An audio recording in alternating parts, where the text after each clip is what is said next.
지난 주일에는 큰 음녀 사탄이 받을 심판에 대해서 말씀을 드렸습니다. 사탄이 하나님의 심판을 받을 수밖에 없었던 세 가지 죄악상을 말씀을 드렸는데, 그 첫째는 사람들을 음행의 포도주에 취하게 했다.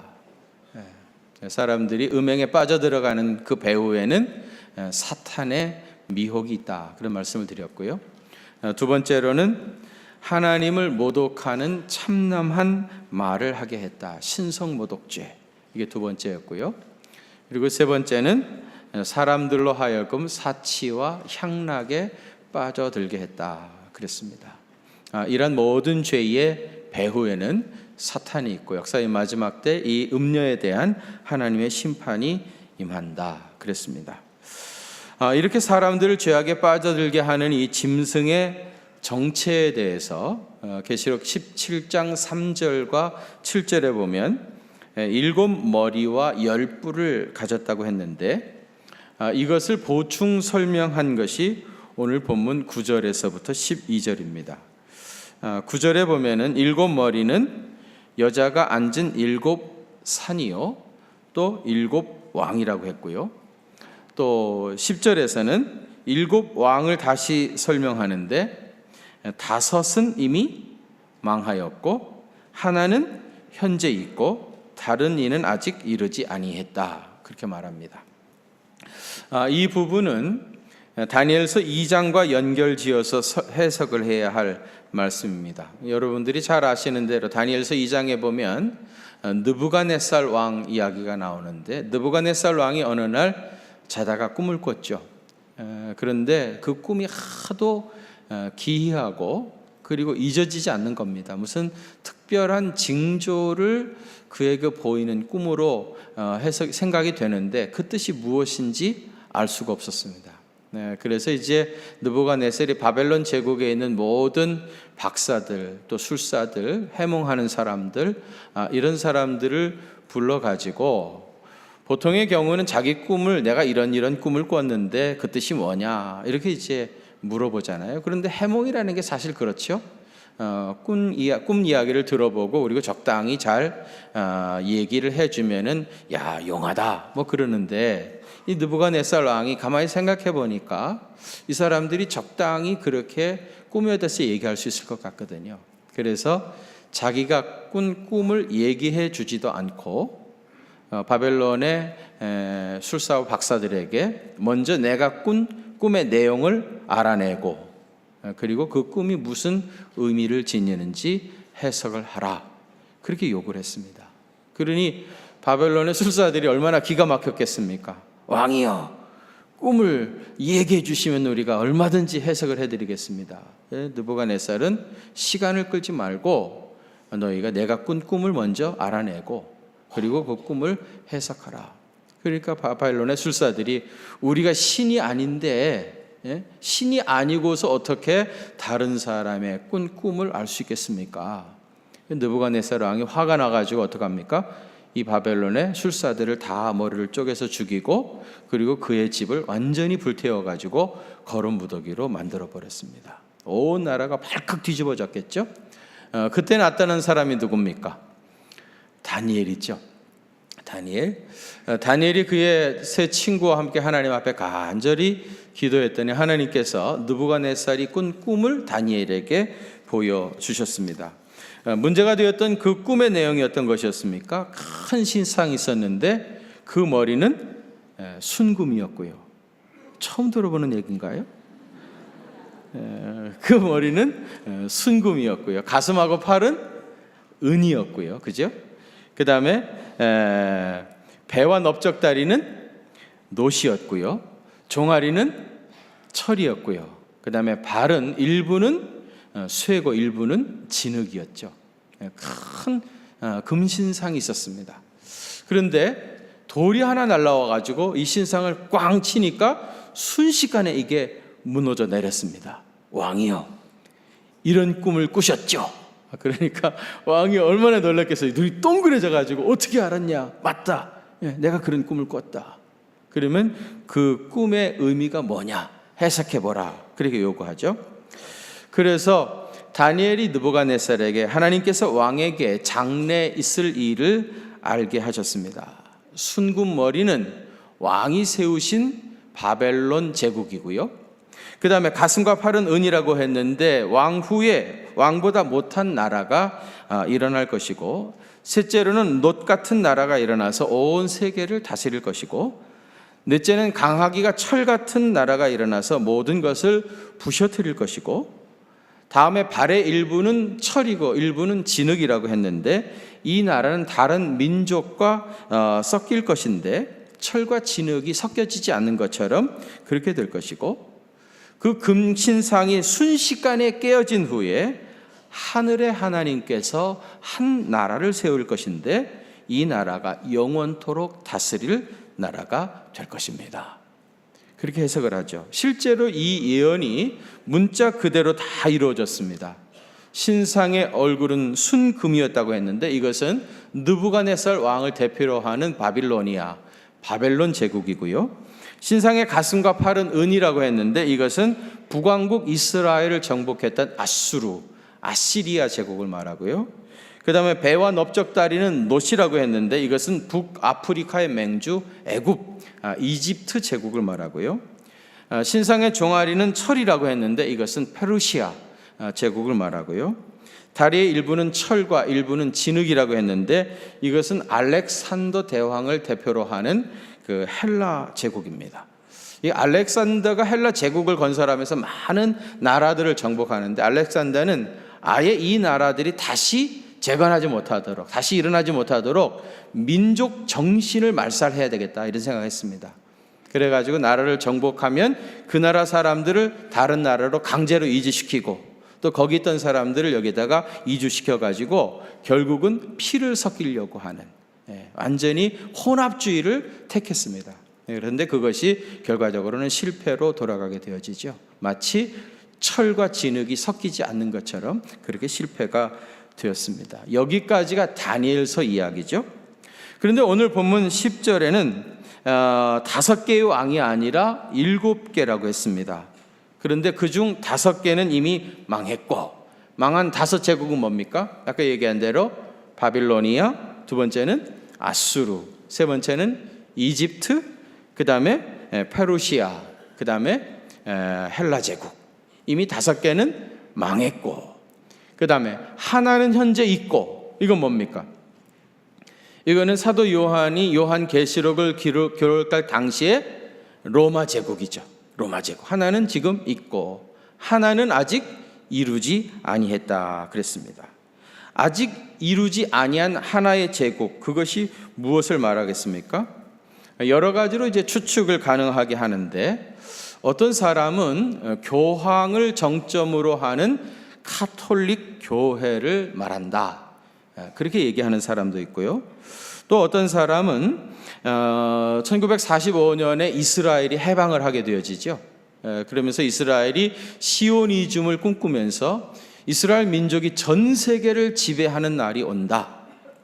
그러면서 이 7번째 제국은 이스라엘이 전 세계를 다스리는 그런 때를 말한다, 이렇게 이제 설명하는 사람도 있고요.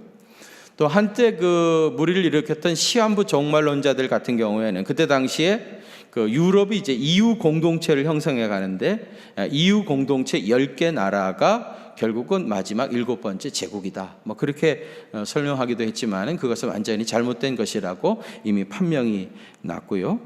또 어떤 사람은 지난 100년 이상 세계를 제패했던 미국이나 아니면 갑자기 부상하고 있는 중국이 7번째 제국이 될 것이다, 그렇게 이제 주장하는 사람들도 있습니다.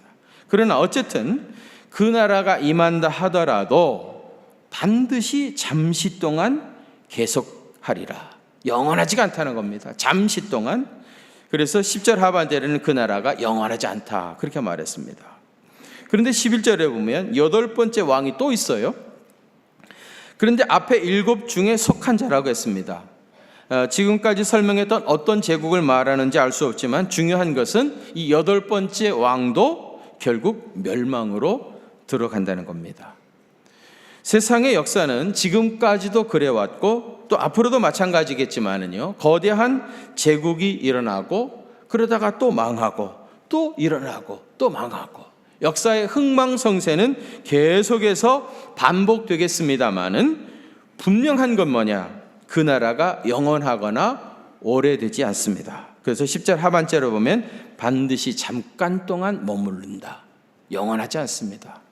또 결국은 멸망으로 들어가게 될 겁니다. 그래서 11절 하반절에 보면 그가 멸망으로 들어가리라. 영원하지도 않습니다. 결국은 망하고 말 겁니다. 그러면 다니엘서에서 나오는 그 금신상을 깨뜨렸던 그 영원한 나라는 무엇이겠습니까? 이 나라는 예수님이 오셔서 세우실 하나님의 나라죠. 하나님의 나라만 영원한 나라입니다. 여러분 믿습니까? 세상에 많은 제국들이 일어났다가 또 망하게 되고 일어났다가 또 망하게 되겠지만은 영원한 나라는 주님이 세우실 하나님의 나라. 그것만 영원한 나라입니다. 그러면 이 하나님 나라가 임할 때 짐승과 음녀의 최후는 어떻게 되겠습니까? 14절 한번 같이 봉독하겠습니다. 14절 시작. 그들이 어린 양과 더불어 싸우려니와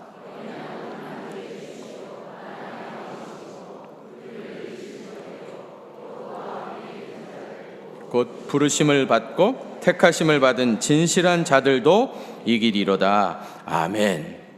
거기 보면 그들이 그랬는데 이 그들은 큰 음녀와 짐승들을 말합니다. 이들이 누구와 싸웁니까? 어린 양과 더불어 싸우죠. 어린 양. 어린 양은 누구예요? 예수 그리스도죠. 결국 마지막 날 전쟁은 음녀와 어린 양, 예수 그리스도의 싸움입니다. 이 마지막 싸움에서 누가 이겨요? 당연히 어린 양이 이기죠. 왜요? 예수님은 만주의 주시고 만왕의 왕이시기 때문입니다. 그러면 구체적으로 어떻게 이 전쟁에서 어린 양이 승리하게 되느냐? 16절 한번 보십시오. 16절 여기 보면 내가 본 바 이 열불과 짐승이 음녀를 미워하여 망하게 하고, 여러분 열불과 짐승은 원래 음녀 편이었죠. 그들과 한패였습니다. 그런데 이들이 음녀를 미워하여 망하게 하고 벌거벗게 하고 그 살을 먹고 불로 아주 사르리라. 자기들끼리 마음이 나뉘어진 겁니다. 전에 한패였던 이것들이 결국은 4분5열 해가지고 서로 물고 뜯게 되어지는 겁니다. 여러분 그 역대하 20장에 보면은 모압과 암몬과 에돔 사람 세 나라 연합국이 이스라엘을 치러 왔었죠. 그 여호사밧 왕이 하나님 앞에 나와가지고 간절히 기도하니까 하나님이 그 밤에 역사하셨죠. 어떻게 됐습니까? 이 사람들이 서로 마음이 나뉘어져 가지고 이스라엘을 치러 한 마음이 됐던 이 세 나라 연합군이 갑자기 마음이 나뉘어져 가지고 자기들끼리 치고받고 그러다가 한 사람도 남지 아니하고 다 멸망하고 말았습니다. 그야말로 이스라엘 백성들은 칼에 피 하나 묻히지 아니하고 세 나라 연합군들을 다 물리쳤습니다. 마찬가지로 역사의 마지막 때에도 전에 한패였던 이 음녀와 열불이 말이죠, 마음이 나눠져 가지고 결국 자기들끼리 전쟁을 해서 스스로 멸망을 당하고 마는 겁니다.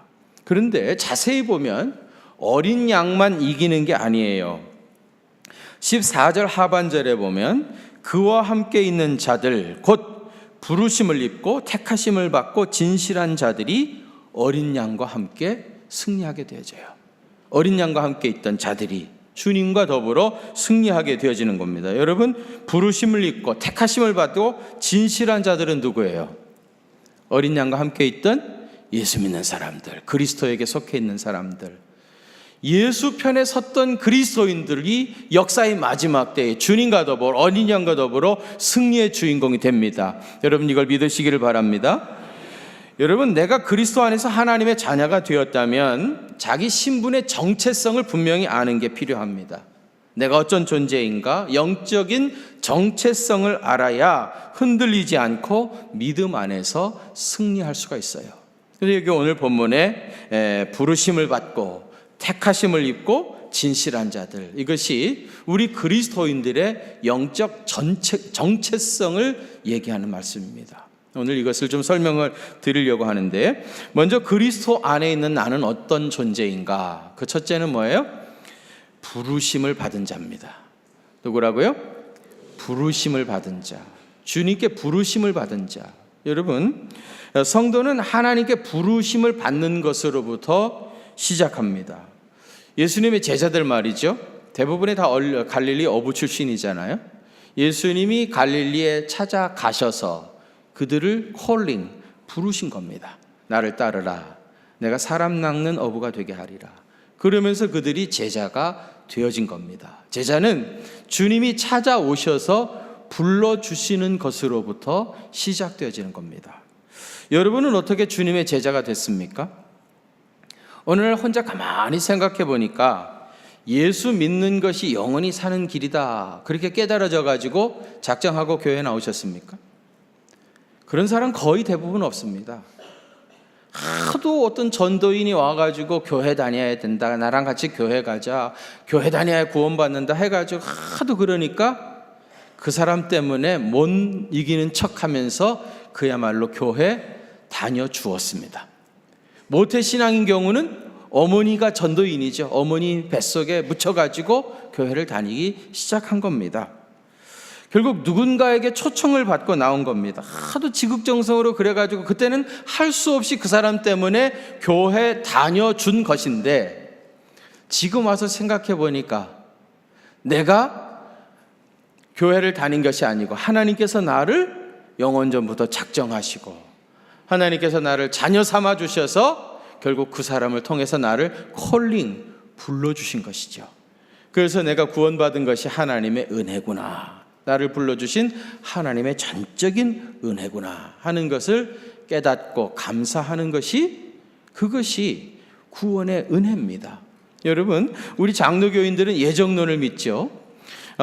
예정론이라고 하는 것은요, 내가 구원받고 하나님의 자녀가 되고 보니까 내가 예수 믿고 구원받은 것이 완전히 하나님의 은혜다, 그리고 그것이 하나님의 은혜임을 고백하는 게 예정의 교리예요. 내가 여러 가지 은혜를 많이 받았지만은 그 중에 제일 큰 은혜가 뭐냐? 구원받은 것보다 더 큰 은혜가 어디 있어요? 그때는 내가 믿음으로 결단하고 교인이 된 것 같지만 지금 와서 가만히 생각해 보니까 나를 부르신, 콜링, 부르신 하나님의 은혜였구나. 그래서 내가 받은 구원을 하나님의 전적인 예정과 은혜 가운데 되어진 것이라고 고백하는 게 예정의 교리예요. 그래서 예정의 교리는 깔뱅의 기독교 강요 은총편에 들어가 있어요. 모든 게 다 은혜다. 그중에 특별히 내가 구원받은 것도 나의 자유의지에 의해서 되어진 것이 아니라 그것이 하나님의 은혜였다 고백하는 것이 예정의 교리입니다. 사도 바울이 나의 나 된 것은 하나님의 은혜라 그랬죠. 지내놓고 보니 사울이 바울 된 사건, 이 다메섹 사건은 전적으로 하나님의 은혜였다는 것을 깨닫게 된 겁니다. 하나님께서 내 이름을 기억하여 주시고 그 많고 많은 사람들 가운데 나를 당신의 자녀로 삼아 주셨다는 것이 내가 받은 가장 큰 축복이라고 생각했던 거예요. 여러분, 우리가 이런 놀라운 은혜를 입었습니다. 저는 아무리 생각해봐도 예수 믿고 진짜 출세한 사람입니다. 안 그렇게 생각합니까? 진짜 저는 보잘것없는 사람인데요. 아주 오래전 일입니다. 제가 대학로에 무슨 일이 있어가지고 제 아내랑 나갔다가요, 점심때쯤 돼가지고 출출해서요, 보니까 조그만 분식점에 하나 있었습니다. 그래서 제 아내 보고 출출한데 저기 들어가서 칼국수나 하나 먹자고. 둘이 들어갔어요. 들어갔는데 그 칼국수 집 아줌마가 나를 알아보고요,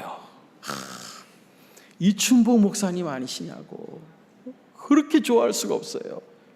그 귀한 목사님은 우리 교회 우리 이 누추한 가게에 왔다고 너무너무 좋아하시는 거예요.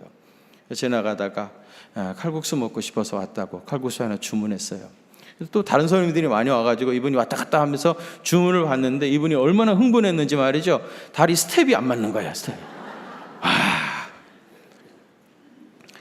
칼국수 한 걸 다 먹고 제 아내가 이제 돈을 내려고 하니까 이분이 무슨 말씀이냐고. 내가 목사님한테 얼마나 많은 은혜를 입었는데 목사님 같은 분이 우리 집에, 이 누추한 집에 오리라고는 꿈에도 생각하지 못했다고. 너무너무 감사하다고.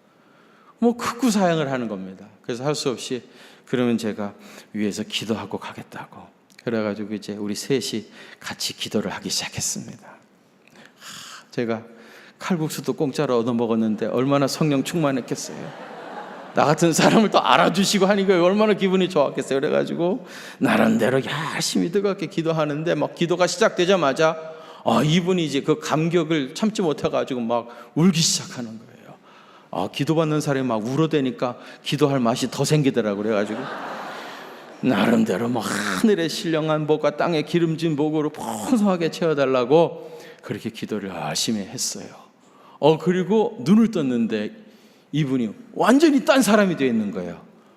왜 그랬겠습니까? 하도 험하게 울고 막 눈물 닦아가면서 그래가지고 화장이 다 지워져가지고 완전 딴 사람이야, 딴 사람. 그래서 성령 안에서 거듭난다는 게 바로 이런 거구나 하는 걸 제가 체험을 했습니다. 그리고 나오는데 이제는 제 발에 스텝이 맞지 않았습니다. 내가 너무 부족한 사람인데, 허물이 많은 사람인데 하나님께서 나를 이렇게 귀하게 사용해 주시다니. 이름만 되면 잘 아시는 목사님이 아주 성공하신 목사님이죠. 이분이 그런 얘기예요. 나는 목사가 되지 않았어도 사업을 했어도 성공했을 사람이다. 그런 얘기를 하시더라고요. 제가 그 말을 듣고 속으로 가만히 생각해 봤어요.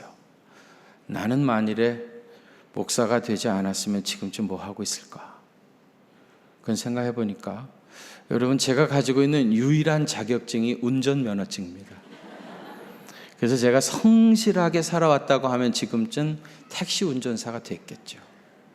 그래가지고 손님 뒤에 모시고 이 복잡한 도로에서 길이 막혀가지고 오고 가지도 못하고 슬피 울며 이를 갈고 있었을 거다, 이런 생각을 해봤습니다.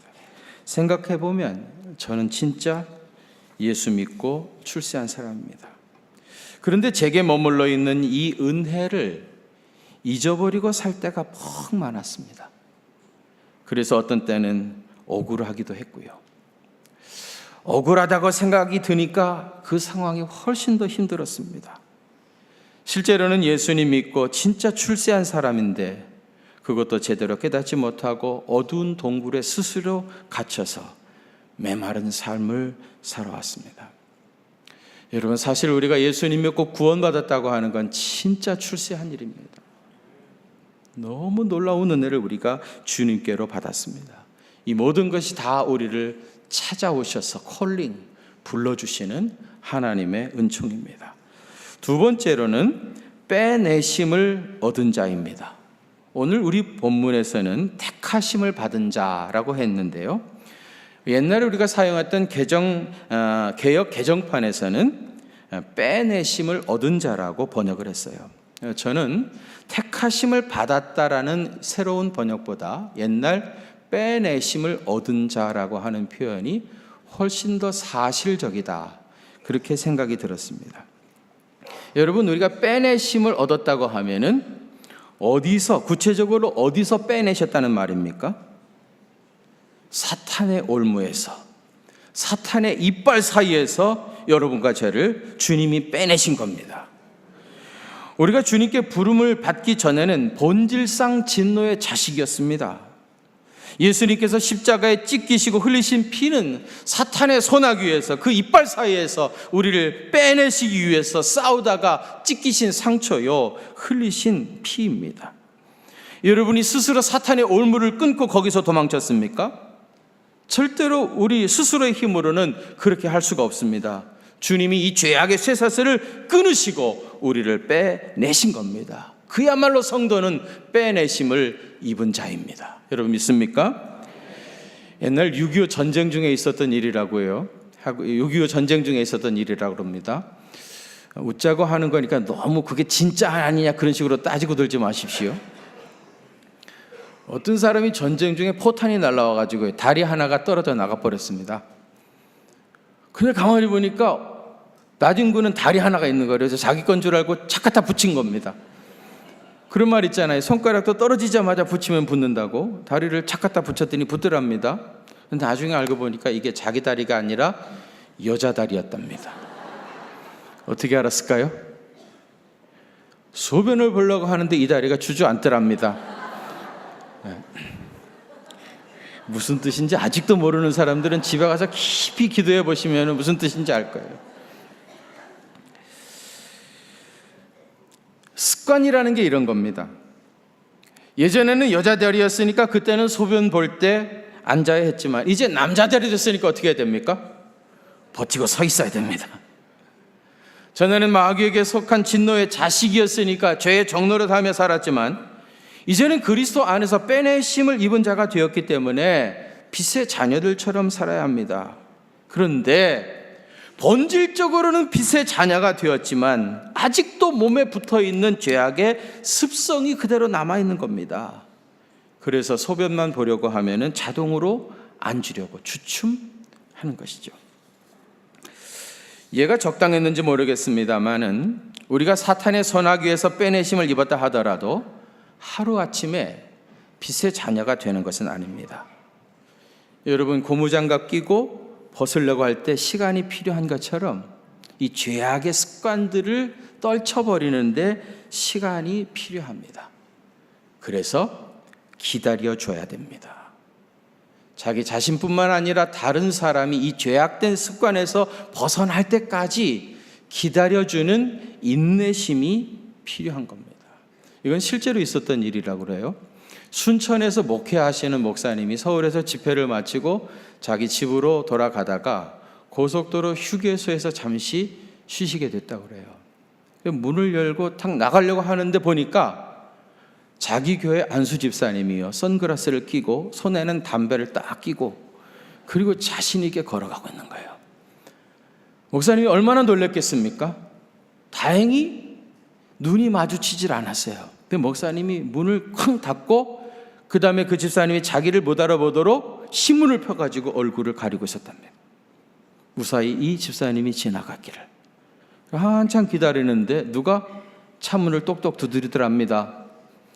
그래가지고 일단 신문 내려놓고 이렇게 문을 열어보니까 이 안수 집사님이 목사님 자동차 번호 알아보고 문을 두드린 거예요. 물론 이미 담배는 완전히 다 깨끗하게 정리하고 목사님, 근데 여기 웬일이십니까?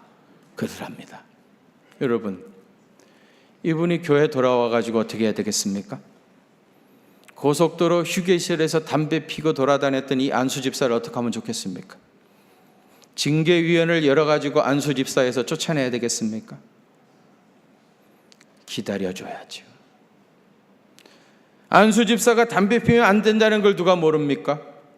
자기도 알고 다른 사람도 다 압니다. 그러나 그러지 못하고 있는 이 사람을 고무장갑 벗을 때 시간이 필요한 것처럼 조금 더 기다려줘야죠. 기다려주는 인내와 그 사랑으로 결국은 먼 시간 후라면 결국 그 죄악된 습성에서 벗어나게 되시는 거예요.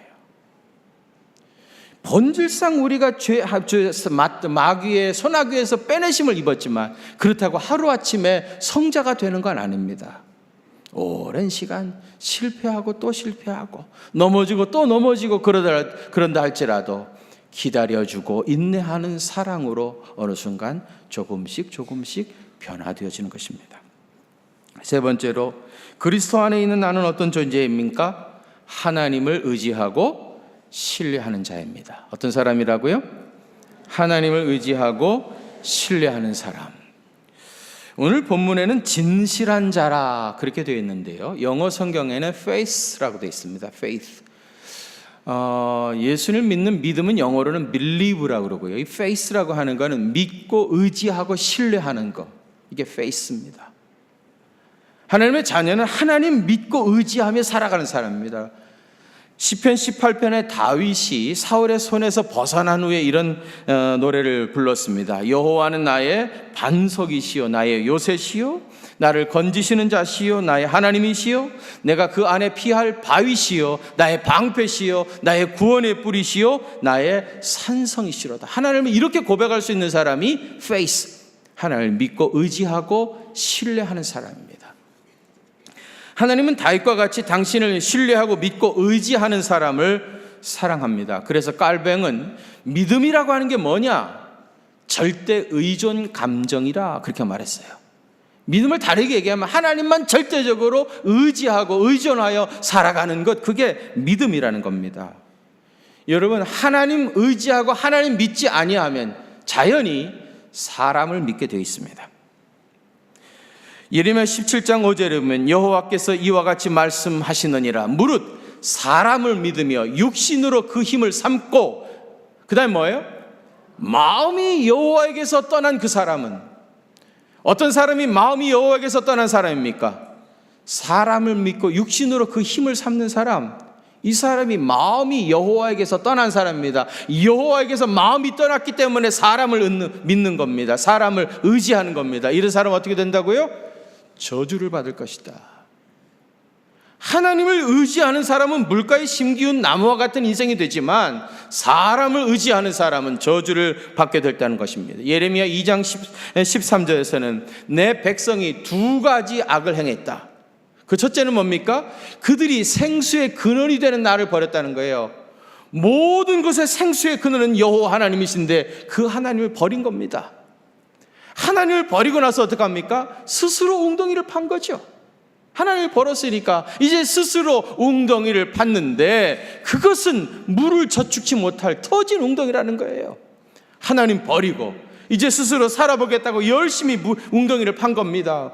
웅덩이를 파면 물이 나올 줄 알았습니다. 하나님 없이도 얼마든지 필요한 물을 구할 수 있으리라고 생각했습니다. 천만에 이 웅덩이는 물을 저축치 못할 터진 웅덩이라고 했습니다. 한 방울도 담지 못합니다. 하나님 떠나가지고 자기 스스로의 힘으로 애쓰고 노력한다고 해가지고 되지 않습니다. 철저하게 하나님 의지해야 됩니다. 그리스도 안에 있는 성도들은 하나님 믿고 사는 겁니다. 주여 도와주십시오. 주님 내 걸음을 인도해 주십시오.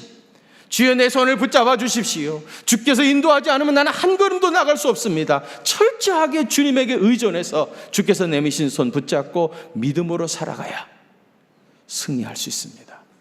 사랑하는 성도 여러분, 그리스도 안에서 우리는 구원함을 입었습니다. 어린 양이신 예수님께서 마귀와의 싸움에서 승리할 때 그리스도에게 속한 우리도 함께 승리할 것입니다. 우리 그리스도인들은 첫째 뭐라고 그랬어요? 부르심을 입은 자라고 했습니다. 두 번째는 뭐라고 그랬죠? 빼내심을 입은 자입니다. 세 번째는 뭡니까? 하나님을 의지하고 신뢰하는 사람입니다. 그렇게 살아서 주님이 주시는 놀라운 은혜와 그 풍성한 축복을 날마다 받아 누리게 되시기를 주의 이름으로 축원합니다. 하나님 아버지, 우리가 구원받은 것이 하나님의 전적인 은혜요, 주께서 사탄의 이빨 사이에서 우리 영혼을 건지시고 구원하셔서 우리가 하나님 자녀 되었음을 깨닫게 해주시니 감사를 드립니다. 이 모든 것이 하나님의 은혜요, 하나님의 택하심과 빼내심과 하나님의 전적인 은총임을 고백하며 감사를 드립니다. 오늘 주신 말씀으로 철저하게 무장해서 믿음으로 살아가는 주님의 귀한 종들 되게 하여 주옵소서.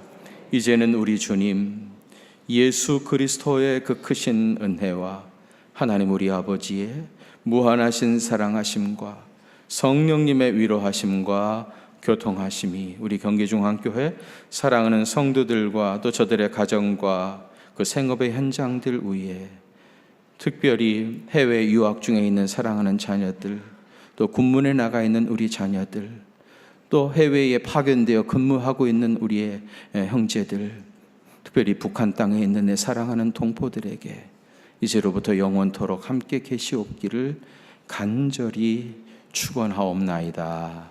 아멘.